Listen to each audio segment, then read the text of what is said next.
So I will say cooking for myself is what made me love cooking again after that like hiatus and kind of like tension that I experienced with what it meant to be someone who was cooking regularly.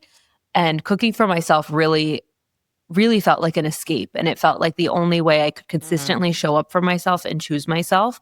And when you're cooking, you're making so many little decisions. How much salt? Like you're making all of these decisions in service of yourself. And that is like, how often do you get to be doing that? Like truly, where the final outcome is really a reflection of exactly what you want in a given moment. Hello, my friends. Welcome back to the show. I have such a delicious episode for you today. I speak with cookbook author, recipe developer, and content creator Zaynab Issa all about the power of purpose in the kitchen. Zaynab was a food editor at Bon Appétit magazine. She's a current contributor to New York Times Cooking, and she's the author of the new book, Third Culture Cooking: Classic Recipes for a New Generation, which we dive into in today's show. We actually dive into a lot of different topics, starting with Zaynab's style of cooking, which rather than just being an amalgamation or a fusion of the American foods that she loved growing up with the Koj cuisine that her grandmother and mother cooked, her style of cooking is authentically hers. It's an expression of who she is. We talk about how cooking can be a powerful tool for self-expression. It helps us understand our likes and dislikes, our preferences, our wanting, and how it can help us also hone into our aesthetic. We get into the topic of beauty in the kitchen, and not beauty in like some kind of performative way, but rather, as Zaynab describes, using beauty as a way to enrich the experience of eating, even, or maybe even especially if you're just cooking for yourself. She shares her tip for bringing more beauty onto the plate, from food styling tips to choosing vessels to designing the tablescape. She also describes the meals that she's been loving lately, from her go-to breakfasts to her favorite dinners. And be sure to check out the newsletter this week, because I am featuring her recipe for tandoori tacos, which are so delicious, an easy way to add a new spin to a weeknight staple.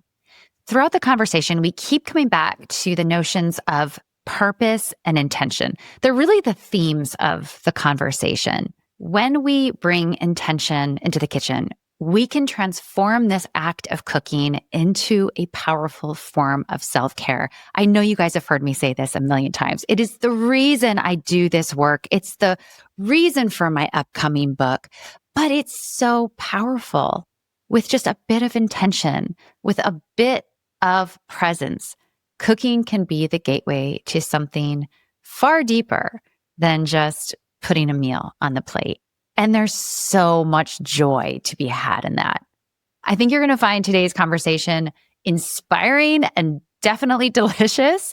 If you enjoy it, please support this work. This is an ad-free podcast, and it can only happen with community support.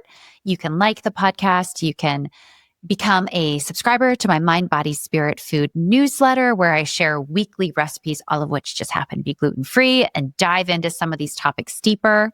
You can also become a paid subscriber. And as a paid subscriber, you make this podcast happen, because it couldn't happen without paid support. I'm so grateful for all of you. As a paid subscriber, you get access to the full recipe archive, over 100 recipes in there by now, free cooking classes, and more fun perks.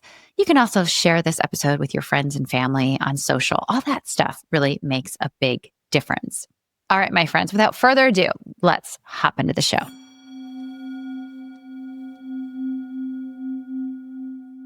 Well, Zaynab, welcome to the show. I am so excited to talk to you today. Thank you so much for having me. So I'm going to start by asking you the first question that I ask all my guests. And in reading your book, which I can't wait to dive into, I think this is like an especially big question for you. So if it takes a little bit of unweaving, that's great. Okay. What is your cultural upbringing, and how has that influenced your relationship to food? Okay, so my cultural upbringing, I would say, is a mix of New Jersey and Queens locationally. So Queens in the sense of like my cultural community's mosque was based in Queens. So I would spend a lot of time in Queens, but also in the sense that Queens sees a lot of different people. There's a lot of people who are starting their life in America based in Queens. And I feel like that culture and that energy definitely impacted me. And then New Jersey, which is like a lot slower, a lot more quiet, especially the part of it where I grew up in. There are some really great communities in New Jersey.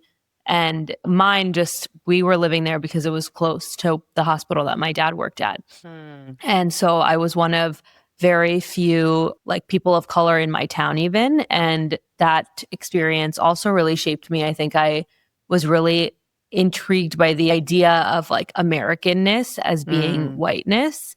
And I learned about American food through the Food Network, which is what I would watch when I was at home watching TV. What were your parents cooking? What was your mother cooking? So my mom and my grandmother were the two influences in the kitchen that like kind of always, didn't know that like people didn't cook or that people didn't know how to cook until much later on in life. But my grandmother was always making something traditional for the most part. My mom was a little bit more experimental. We would have taco night. She would try making a lasagna. But my grandma was definitely making the more traditional Koja foods, which is like the ethnic group that I belong to. And that food is a mix of basically we're Indian by way of East Africa, specifically my family. And so there is like a bit of a third culture mixing naturally, even in the food that my grandmother was making. But then when you mix that with American food, which is the kinds of food I was really interested in trying and that my mom was making, that kind of is my style of cooking. It's interesting. I've had a lot of guests on who come from immigrant households. And you write about this a little bit in your book, how they resisted that for a spell of their life and then kind of came back to it at a later time. What brought you back to those flavors? Not to say that you ever left them completely, but like what re-sparked that interest? I think it's just like familiar, comforting, and like authentic to like my palate. That's like how I learned to eat. So when I think back about like resisting it, which I definitely feel like I did, it doesn't make sense to do that.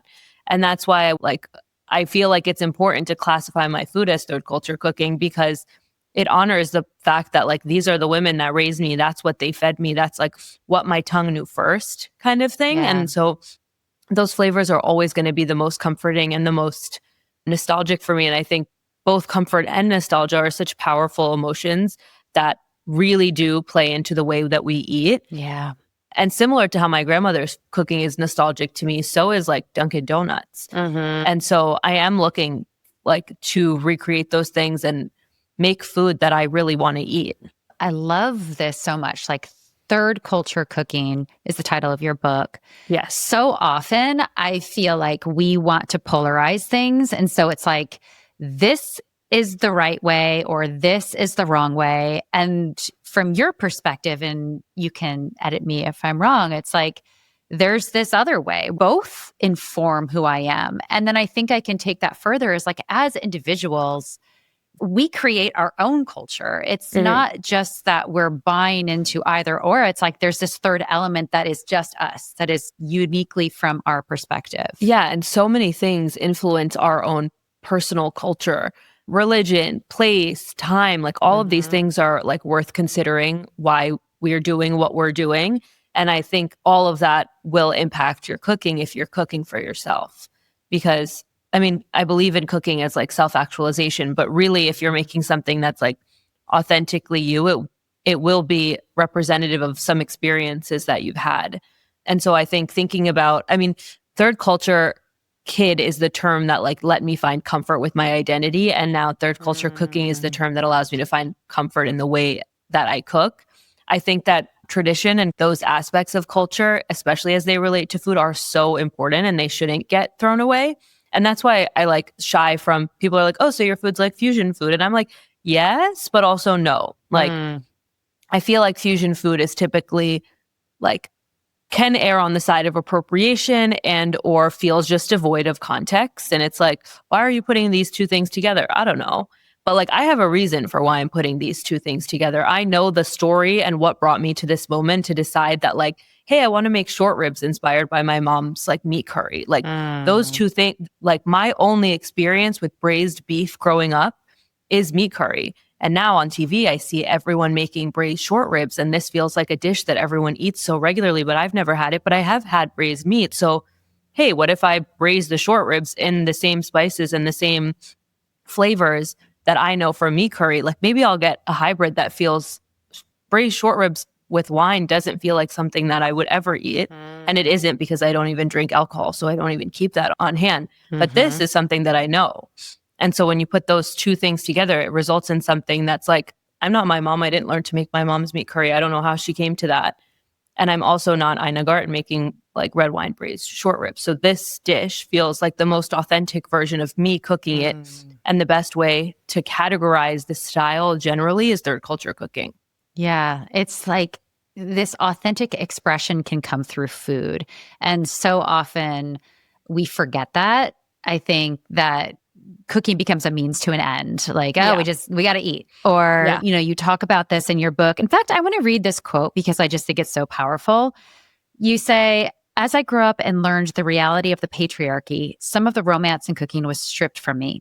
I couldn't unsee it as an act of forced selflessness. I turned away from it in my late teenage years, afraid of what it could mean to be in the kitchen for the fear of being trapped into the same expectation to feed the men in our lives. But these women were so much more than that, and I feel guilty for ever making that assertion, for diminishing the skill and intention they exerted on a daily basis, often because they loved cooking and what it meant, just the same way I do. There's just so much nuance here because, yes, cooking is like a means to an end. We have to eat. And yes, for those of us with families, a lot of us have to feed the people we live with. And yes, there's this just stronghold of patriarchy where women were expected to be in that role. You and I think we're of slightly different generations. I know I'm older than you, but we are like blessed with this freedom of choice. Yeah. Even though I have kids to feed, no one is forcing me. Yeah. And it's so different from the way that my mom, from where I grew up, and I think from how you grew up as well. Cooking has become for me a source of immense creative joy. Yeah. But that's not to deny that it wasn't for those women who were under those structures. I mean, I think about this all the time just because it feels like I'm being afforded an opportunity that they would have probably excelled at as well. And so I think about it a lot, but like I think the shift for me came to be when I stopped seeing it as an act by way of force. Like, who's to say that they were really like forced? Yeah.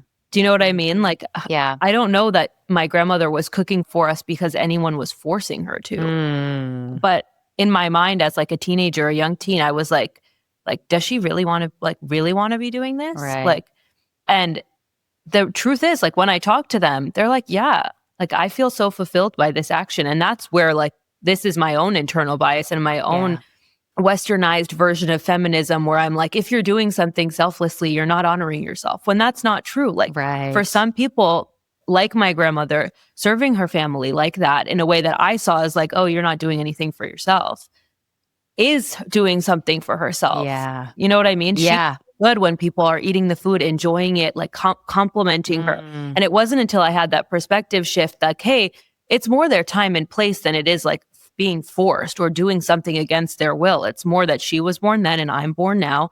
And her circumstance didn't allow for it the way mine does. But that doesn't mean that there isn't intention and joy behind what she's doing. Like anything else, like even me cooking, there's times where I'm like, oh God, like I can't do this right now. And I'm sure she felt that way too at times too. But the idea that like there wasn't like meaning behind what she was doing and it was like somebody forcing her hand is where I like I don't know where I got that from. You know what I mean? I don't know why I looked at it negatively. For like so many years, I went to culinary school, and then once I had a family, I refused to wear an apron because I just felt like it was like this symbol of like, I got to like wrap myself up in this apron. And it's like such bullshit. It doesn't make any sense. But I had to reclaim that and kind of see that I was creating the story. The apron doesn't represent anything but what I claim it represents. Exactly. And they were recording their recipes too. My grandma has books on books on books of her writing her own cooking down. And I'm like, we're living like parallel lives in the sense of I'm using the resources available to me and you're using the resources available to you to do something similar in terms of feed and teach and nurture. It's just in different ways. And so that was a real shift for me when I stopped seeing it as like, oh, they're being forced. Like by who? By what? Like, you know what I mean? Yeah. Circumstances different, generations different, societal norms are different. Like all of these nuances created her situation, and those same nuances created mine. And for me, it's like, okay, I need to be more consciously respecting the output of someone else who's doing something different.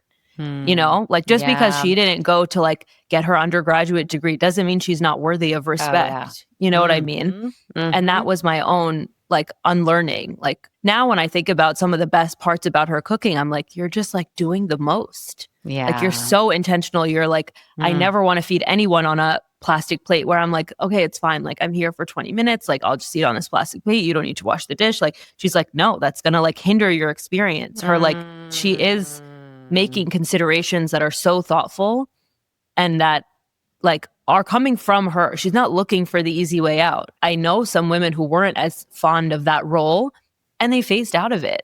They did it while they really had to for their kids and their family, but it didn't stay with them. My grandma is still, I would bet everything that she is still in the kitchen right now at this very moment. Like if she's not on a plane, she's in the kitchen.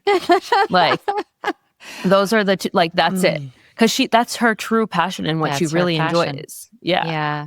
And how she got there is not my thing to judge. No, that's exactly right. There's so much to hold there. One thing that you've said a few times that I love is this idea of thoughtfulness and intention. And you say in the book, cooking a meal requires intention, time, and effort. That's why I'm a firm believer that cooking for yourself is one of the highest forms of self-care. My listeners will recognize it. I have a book coming out in January, and that's literally the premise behind the book. It's funny because you say that in a chapter about feeding other people, that there's also this joy. There's this joy when we bring the intention to the act. There's this joy of self-care, really, of cooking for ourselves. But then there's also this joy of cooking for other people. What do you prefer? Or is it not a preference? Is it like cooking for others, cooking for yourself? So I will say cooking for myself is what made me love cooking again after that like hiatus and kind of like tension that I experienced with what it meant to be someone who was cooking regularly. And cooking for myself really, really felt like an escape. And it felt like the only way I could consistently show up for myself and choose myself. And when you're cooking, you're making so many little decisions. How much salt, like so many little things are happening. And when you're doing that for yourself, it really, really feels like you are just like, it's like planning a day, like a solo day, but like it's like planning a solo meal. Like, what do you want and how do you want it? Like you're making all of these decisions in service of yourself. And that is like, how often do you get to be doing that? Like truly, where the final outcome is really a reflection of exactly what you want in a given moment. And that same thought and intention and reflection and lots of decision making with purpose also goes into when you cook for other people. And that's beautiful too. How do you want them to feel? What do you want them to be enjoying? What do you hope they experience, take away, learn, all of these things? And that's what is the fulfilling part. It's like, it's the thinking, it's the trying, it's the exertion of effort, whether it be for yourself or for others. That's the meaningful bit. It's that somebody is doing something with a purpose. And I think that is where like, whether you decide that you prefer to cook for yourself or you prefer to cook for your family and others in your community, it's the doing something with purpose that is what's actually fulfilling. And that's like how I found it, is as I start to like I guess like mature as a cook, I'm really finding that so like it doesn't matter what I'm making, who I'm making it for, like it just matters that I feel like I am processing a moment and reflecting on it as I cook. And like really paying attention, and that like, I feel like it's how people feel about going to the gym. Yeah. You know what I mean? Like it like shuts your mind off of like all of the noise. You have to focus on what you're doing. Like that is so beautiful. And that kind of, that level of attention and intention is like in a moment, in a given space of time is like so rare nowadays, especially with like all of the distractions, that cooking really does feel like the best way to care for yourself and for others. I feel like I want you to come on book tour with me so you can just say what you just said, because that's just what my book was all about. But that's kind of like leading me to where I want to go, because it becomes about the process. It becomes the process, the action, like you said, the purpose. Yeah. And it's not necessarily about the end result as much. That being said, the end result is amazing and delicious and beautiful. And I'd like to start talking about beauty, because if anybody has read your book, I highly recommend you do. Beauty, it comes off of these pages, and I can tell that it matters to you. And I'm so curious about your philosophy around beauty, and I have a feeling it's tied into purpose somehow. It is. So like, just like the general philosophy, but then also how that, ties into cooking and how things go on the plate. Yeah, I think I've always had an interest in the way things look, and I do have that inclination towards like beautiful things, and I think beauty is a great way in. I think it can grab people's attention. It's exciting.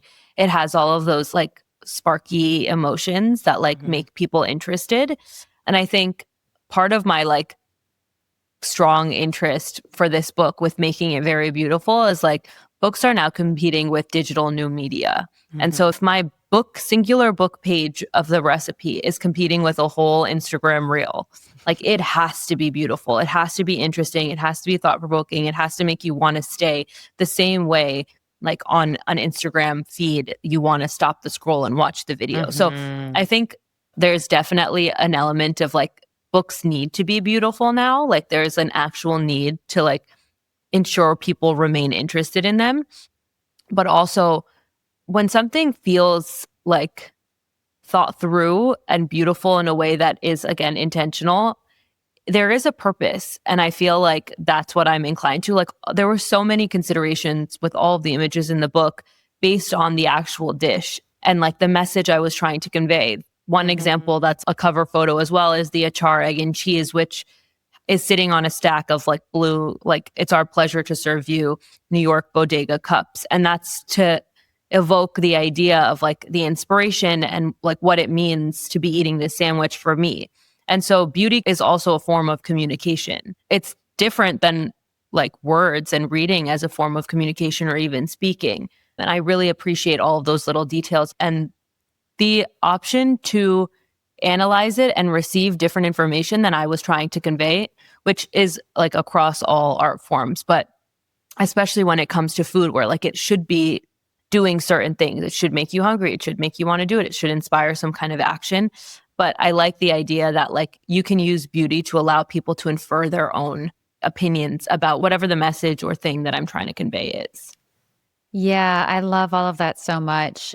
And for me, there's like an additional element that, I mean, my podcast is called Mind, Body, Spirit, Food. And not to say this is like religious at all, but I also think for me, beauty is my way in when it comes to interconnection. Like I think we've all experienced like looking at a beautiful sunset and all of a sudden you're filled with awe and you're humbled. And it's just like you feel connected to something bigger than yourself. Yes. And the thing that I've discovered and the thing that I write about is that it doesn't have to be like a splashy sunset. It can be like a piece of kale with a little few droplets on it. Like the simplest thing can be that entry point.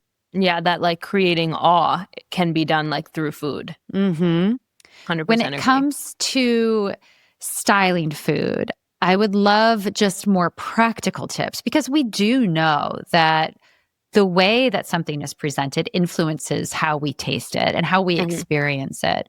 What are some of your practical tips for presenting food in a way that's really beautiful? And I want to make this clear, like, you guys, I'm not talking about like making something beautiful so that you can post about it on Instagram. I'm talking about like making something beautiful to fulfill you in a deep way. Yeah, to like enrich your own experience with whatever it is that you're doing. Yeah, I believe in that so much. I definitely have some like go-tos. I personally, developing a recipe, think of the visual at the end before I even start. And I feel like that is just the way my brain works. So my recipes generally tend to be able to be made beautifully, naturally. But otherwise, I mean, I have a whole chapter in my book about like the way that I think about food and plating it. And I think balance and contrast are kind of like my principles. Like I'm looking for some contrast to create visual interest, but I'm also looking to balance to create harmony. And so that way nothing is like overwhelming. It's just interesting. And then I think the best way to do that is to be like mindful of what you're using. So try and pick like beautiful produce if you're making a salad. I like to keep things top heavy in the sense that like whatever I'm making, if it is a salad, for example, I want the elements of that salad to be visually present on the surface. So if it's going on a platter, I'm going to make sure that all of those things are kind of visible on the surface while also being mixed in. But this way, you're again presenting and everyone's aware of what's happening in the salad. And then otherwise, I definitely consider vessel a lot. Some things are better for bowls. Some things are better for platters. Some things are better for plates. I also think height, if you're like playing with tablescaping, is really important. And that's where like flowers can come in or something that's like sitting on a base. The vessels are super important, and picking the right colors for the vessels is also very important. Unless you're looking for a very homogeneous look, putting rice on like a white platter is going to look boring. Like, I think it depends what visual you're going for and what your own tastes and aesthetic inclinations are. But for me, I feel like I'm always just like considering balance and contrast and how those two things play in, whether that be from the food to the vessel to the table to how things like look holistically. And I think making as many of those considerations as possible beforehand is going to be helpful, but then also like letting the process guide the end result. Like you can't overplan these things. And I think the most beautiful food is like what ends up at the end. You know what I mean? It is a reflection of what you were feeling in any given moment and what you felt like doing. And I think there's beauty in that for sure. It's interesting because when I develop recipes, I don't think of, I know I should, but I don't think of the end result first, but I do think of flavor. And when you talk about balance and contrast, like those are my two guiding tenets, or I don't know the word, for flavor, how I develop flavor. Is there contrast and is there balance? Like, do we have some dynamic interplay between the two? So it's so interesting that both works for aesthetics and that works for actual taste. Yeah, I feel like when I was writing that section, I was like, these kinds of things are also the same things I think about when I'm like putting an outfit together. Like I am looking for, like, my principles are like general style principles that can apply to the plate, but there is like a level of imagination required. But then like what ends up happening is like really like where the course it was meant to take. Yeah. And that we can just do it for ourselves.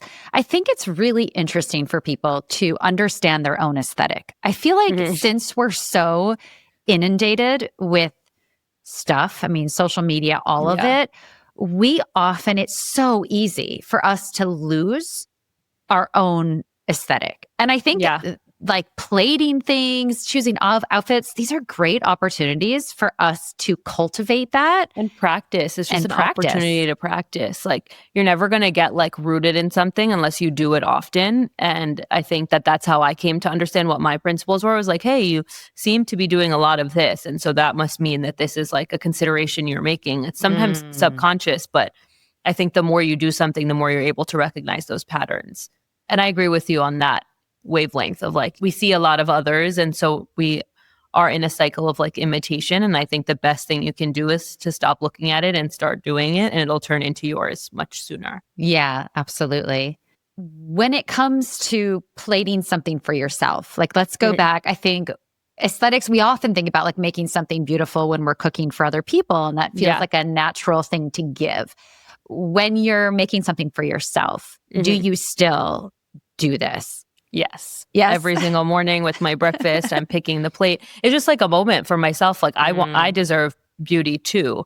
And so I'll pick my plate. I'll like pick the tomatoes that I think are the best looking. Like I'm not saying every single moment of my day is beautiful, but if I'm in control of it and I like, I'm making my breakfast, I might as well make it pretty. Yeah. And if I want something not pretty, I'm making a smoothie and like off we go. You know what I mean? Like, but if I'm going to like fry an egg and toast the bread and like slice the avocado, like at that point, I'm investing the time anyway. I might as well make it pretty. Yeah. And I think there's this assumption that's like going to add all this time. And I'm always like, no, it doesn't take any more time. It just takes a little bit more focus. It's like less of the mental, which is fun. Stuff. Like I want to be distracted by what I'm doing. Like otherwise, why am I doing it? It should take my focus. It should take my attention. Like, and that's where I feel like, okay, I'll make it pretty because I'm here doing it anyway. You know what I mean? Yeah, let's So be here. Like yeah, what an entryway to presence. And isn't that what we're all exactly. seeking anyway? Yeah. I would love to hear, let's start with breakfast. What is a breakfast that you feel like is representative of you in this moment? And I know we Mhm. all go through different seasons of life, different changes, different literal seasons outside. What would be something that you I am currently trying to get back into like some kind of normal routine. I'm figuring, like, I think because I just got back from book tour and I might be out again next week, but I'm not sure yet. Like, Mm. even grocery shopping has been like, should I do it? Should I not? Like, I might be leaving soon. I did end up grocery shopping today and I like miss fruit. I love fruit. But fruit is one of those things that like throughout the tour was bringing me a lot of comfort because it's kind of like the same everywhere kind of thing Mhm. versus like my typical, basically my usual breakfast morning routine. And I feel like that's where I am inclined to go back to is first thing in the morning, I have like some kind of like water and or coffee. And then if I'm out like early, I'll do a smoothie and I make the date smoothie, which is in the book and it has coffee in it. So it's like caffeinated. I feel like it's got banana in there. There's like enough happening to keep me satiated for at least a few hours. And then it's caffeinated too, which is great. And I can drink it quickly and be on my way. If I have like a work from home morning, which is like most days, I won't actually eat until like 11 or 12. And that's where I'll have breakfast. I love breakfast food. And I'll usually make an avocado toast with like lots of flaky sea salt and lemon juice and the chili oil, which is in my book, is always in my fridge and that belongs on the avocado toast.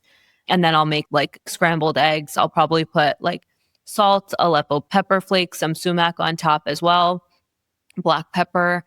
And then I'll slice up some tomatoes or cucumbers to have on the side, maybe add some labneh to the plate, do some olive oil and salt on that, and then always finish with like a fruit. So right now I have some oranges. I had a kumquat this morning. That was great. So yeah, that's my Mm, like ideal, like comforting, cozy breakfast. I'll have like mm. a matcha or a coffee with that as well. That sounds amazing. And like you said, so intentional. And I just want to like remind people that's what you just described is a really simple meal. The way you described it, though, and the intention and the purpose behind it, the flaky sea salt, the sumac, like these are the tiniest little touches that turn something that's pretty simple. I mean, anybody can make avocado toast, and I think most people listening can make scrambled eggs, but Yeah. to transform it into something really special That I want to eat. Like that there's you there want is to eat. no question that that is exactly how I want to be eating those two foods. Like Mm, I do want my avocado toast with a lot of salt and lemon juice and there must be chili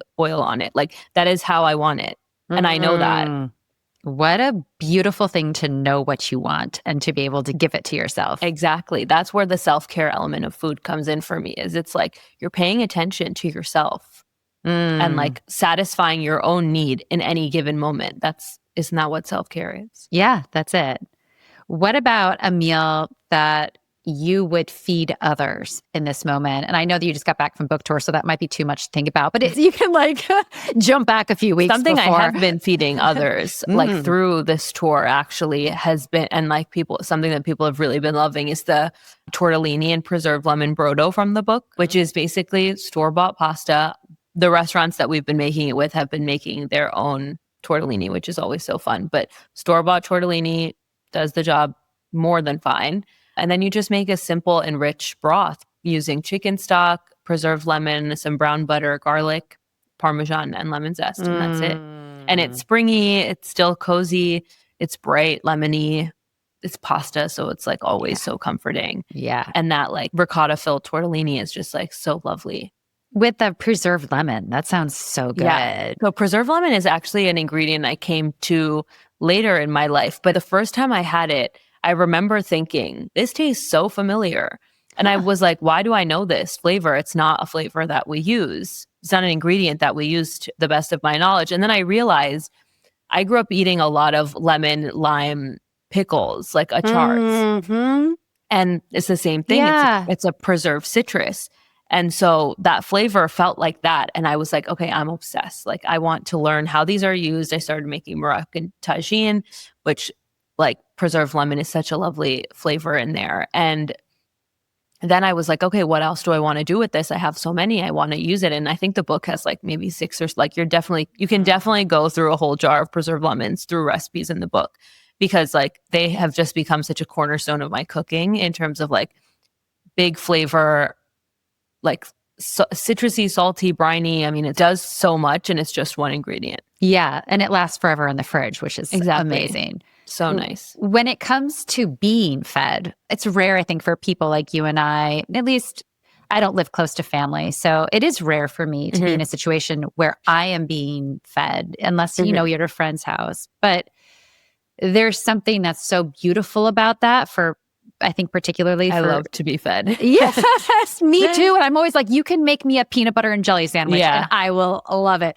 Yeah. When it comes to your mom and your grandmother's cooking, what are some of the favorite dishes they make that feed you like in a really deep, nourishing way? So I included those recipes in the book too, as part of like a section of 10 recipes inspired by like the women that made me love food and cooking. And we kind of formalized those recipes, which was like, it's still the best thing that happened out of this cookbook is like now I can make my mom's pilau nearly as good as she does. It's just like the best thing ever. So my mom makes like a East African pilau, which it's basically like a rice pilaf, very heavy on the cumin seeds. There's a beef stock that's made for the dish and it uses both beef and goat.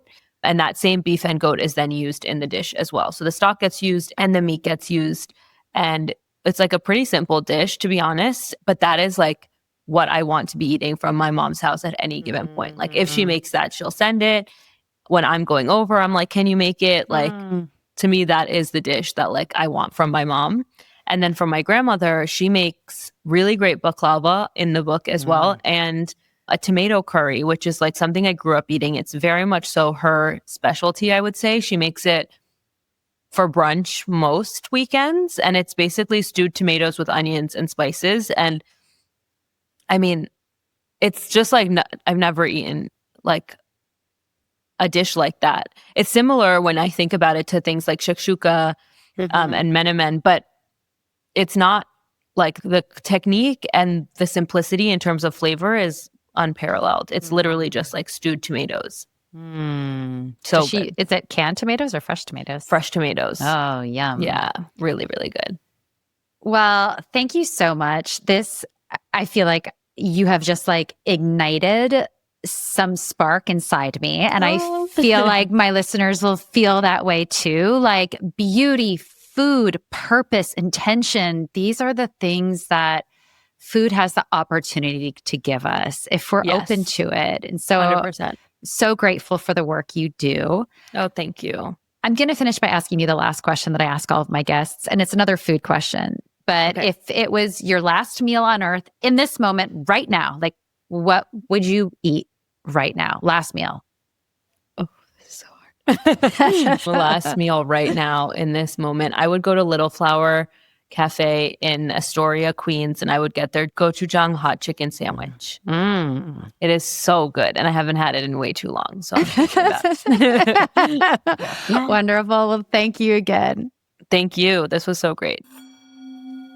Thank you so much for listening. If this work resonates with you in any way, you can support it by leaving a review or comment or sharing it with friends. Also, you can sign up for the newsletter, Mind, Body, Spirit, Food. And by becoming a paid member for just $5 a month, you help fund this entire project. Thank you so much to all of you who are already subscribed, especially to those paid subscribers. This work could not happen without you. I'm Nikki Sizemore, and as always, remember to nourish yourself with intention and love.